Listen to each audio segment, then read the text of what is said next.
every day, late at night.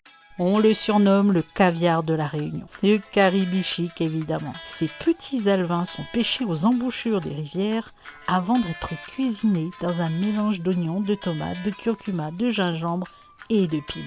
Le bichique étant une matière première tellement convoitée qu'il devient le roi des fêtes de fin d'année.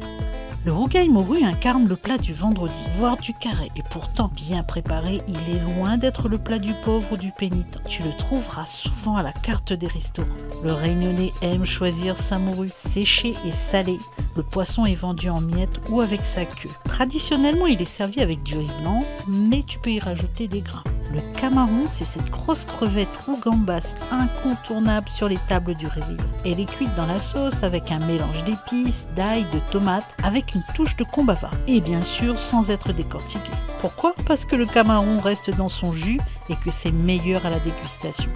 Tu l'as compris, on est sur une île, donc on aime le poisson. Le résultat, un plat raffiné, subtilement épicé qu'on sert traditionnellement avec du riz et des grains. Le rouge, pêche cavale, cabot de fond ou vivano, le créole aime le déguster en sauce fraîchement pêchée et avec toutes ses arêtes. N'essaie pas de comprendre.